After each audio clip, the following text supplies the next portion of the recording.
You know, as we went, we played more today. We played 3 full quarters, which is, you know, good for training camp. Like I said, I thought it was, you know, better at the end. Steve, last year Terry and Cody kind of handled some of the point guard stuff last year. Do you see them doing that this year too? Oh, I think they both can. Yeah, I think we have a lot of guys. I mean, I think the way we play now is that you can get away for a few minutes, you know, without a pure point guard. I mean, if you watch the NBA, one, there aren't a lot of really point guards anymore. We don't play that way. Yeah. And I think if you have a skill level and an IQ, which they both have, then I think Gordon could do the same. So yeah, I think for sure.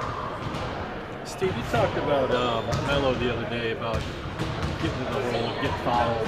What are you seeing? I know he's working with an NBA official, but what are you seeing that he can do? I want to preface this. Yeah. The question was asked in a way of what does he have to do? It's not a big deal. It's if you had to say one thing, that's what I would say. It's not like this. So I mean, we're doing that with every player on different things. It's not like, I mean, he's an all-star at 20 years old. A lot of it is you work on everything. The question was posed in a way, what's he going to do? That's one of the things that he can do. It's not like it's this area of weakness that, you know what I mean? It's just, I just threw it out there. So I mean, what he's doing with that, we got other guys working with the same guy. So it's not some big deal. No, it wasn't a bad thing. Just like I know it's not a bad thing. I'm just explaining to you that that's the way you coach every guy. Right. They got 3-4 things. That was one of his 3-4 things. Well, what are you seeing? Like, was there certain things like when he's moving to the hole that you? I mean, I'm not going to share that with you guys. Okay. I mean, no, because people will read it. No, but I'm just saying that's how you coach all of these guys. I mean, it's not like, it's not a story.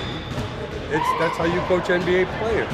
You meet with them, you give them the 3-4 things you work with. That's it. You had mentioned a couple of days ago, media day, about going through practice and knowing the guys after practice. How do you feel now, like in terms of stopping flow and getting back on defense? What about that? How you feel about things coming out? I think it'll take a while. You know, I mean, I think the effort is good. I think that there's certain aspects of it that are good. And then, again, like to me, I think I said this to you the other day. You can change, a wise man told me this, you can change environment right away. Whether and I'm not even saying it needs to be changed, okay? But like my view of what a practice is would be different than the other 29 guys. That part, I can try to lead them towards right away. To change culture, like the way people are, that's over time. That's in all of our jobs. That's how you talk to each other every day, deal with each other every day. So for me, one thing I've learned in a long, long time of doing this, especially with these guys, is see me in 6 weeks. You know what I mean? We're not going to come in here in 2 days and everybody's happy now. Nobody's not sitting on the bench. Nobody's agent is telling them you're not getting enough shots. And we haven't had a 3-game losing streak. You know, so I'm not shirking the question, but some of these things, it's just going to play out. You know? I know the NBA approved the rule the other day about getting rid of the take foul and transition. I like that. You think, how do you, when stuff like that comes about, do you think about how it can help you offensively, defensively? Is there any sort of immediate reaction? I don't think there'll be a big adjustment period because that's how we used to play. And to me, I didn't like it. Like to me, they steal the ball, run back on defense. You know what I mean? You turn the ball over, run back on defense instead of just slapping down and all that stuff. So it's the way we always did play. And I never liked it anyway, so I don't think it's much of an adjustment. Steve, has it changed any at all with first and second year players as far as, and I know this is a generalization, but what they adapt to quickly and then what takes a little longer? I mean, you're talking about 10 years ago or 4 years ago? I'm talking about now, like how, I mean, like... No, I know now compared to when?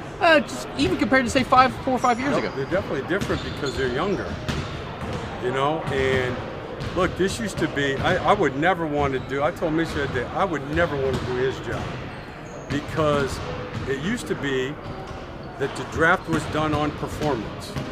Because they all had been in college.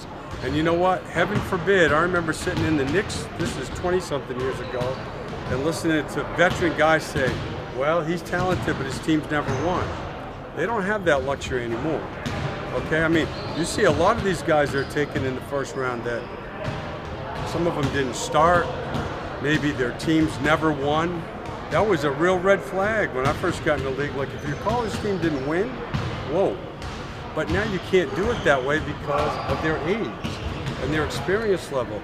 So now you're drafting very much on potential, okay, which is much, much more difficult than saying, geez, you know, Michael, you know, led his team to a national championship, or this guy's team always won, which is hard, and it makes it very difficult. And then in terms of with them, for sure it's different. I mean, you get guys that are drafted in the first round, and rightfully so, that might have been the sixth man on their college team who didn't make the NCAA tournament, you know? So it's a totally different world that way.